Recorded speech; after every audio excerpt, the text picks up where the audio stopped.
2018년 11월 27일 키움증권 서영수 위원이 작성한 삼성카드 기업 보고서입니다.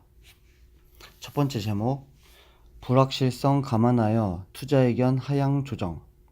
정부의 수수료 규제에 따른 향후 수익 전망의 불확실성 증가를 반영하여 삼성카드에 대해 투자의견을 바이에서 아웃퍼폼으로 하향 조정한다. 목표 주가는 향후 정부의 비용 관련 정책과 카드사의 구조조정 내용이 발표된 후 재조정할 계획이다. 정부의 발표대로라면 900억 원 정도 수익 감소 효과가 있을 것이며, 이는 대략 2019년 순이익의 24%의 감소 효과가 발생할 것으로 예상된다. 다만 인력 구조조정, 마케팅 비용 축소 등을 통해 비용의 상당 부분 비용을 흡수할 것으로 예상된다.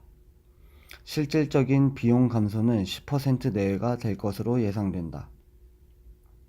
두 번째 제목, 가격 규제에서 고용 규제로 규제 방식의 변경 필요한 시점. 정부는 우대 가맹점을 연 매출액 30억까지 확장, 5억에서 30억 원 가맹점에 대해 카드 수수료를 0.65%포인트를 인하하는 한편, 일반 가맹점에 대해서도 구간별로 0.3%포인트, 0.22%포인트 인하하기로 했다. 이에 따라 카드 업계는 연간 8천억 원의 수수료 수입 감소 효과가 발생한다. 자영업계에 했던 것과 같이 정부 정책이 정부 의도대로 시행될지는 추이를 지켜봐야 할 것으로 판단한다. 그 이유는 첫째, 수수료 인하 정책이 정부의 정책 목표인 고용 확대에 매우 부정적으로 작용할 가능성이 높기 때문이다. 정부 의도대로 마케팅 비용을 축소, 신규 영업이 위축되면 2년 만에 40%가 감소한 15,000명의 모집인 조직은 붕괴될 것이며, 11,000명의 카드 인력, 나아가 11만 명의 은행 인력 구조조정에도 영향을 미칠 것이기 때문이다. 둘째, 정부의 정책 목표인 고용 확대, 중소기업 육성을 위해서는 참여정부가 추진하였던 동북아 금융 허브 전략과 같은 금융의 정책적 육성이 불가피하다는 점이다. 제조업의 구조적 쇠퇴로 고용 창출이 한계에 다다른 상황, 자영업의 경영 악화로 더 이상 고용을 받아들일 수 없는 상황에서 여타 선진국과 같이 금융의 육성 및 지원을 통해 고용 창출을 유도하는 것 이외에는 대안이 없기 때문이다. 선진국이 한국보다 금융 부문에서 고용 비중이 높은 것은 금융 부문 경쟁력이 높은 것이 아니라 규제의 방식이 가격 규제에서 시스템 안정 관련 규제, 고용 규제로 전환하였기 때문이다. 지금부터는 앞의 내용에 좀 더 반복되고 세부적인 내용이 있을 것 같습니다. 작은 첫 번째 제목, 수수료 인하 효과, 비용 축소 감안 시 순이익 감소폭은 10% 내외될 전망. 금융정책당국은 우대 가맹점을 연 매출액 30억까지 확장, 5억에서 30억 원 가맹점에 대해 카드 수수료를 0.65%포인트를 인하하는 한편, 일반 가맹점에 대해서도 구간별로 0.3%포인트, 0.22%포인트 인하하기로 했다. 이에 따라 카드 업계는 연간 8천억 원의 수수료 수입 감소 효과가 발생한다. 삼성카드는 정부의 발표대로라면 900억 원 정도의 수익 감소 효과가 있을 것이며, 이는 대략 2019년 순이익의 24% 감소 효과가 발생할 것으로 예상된다.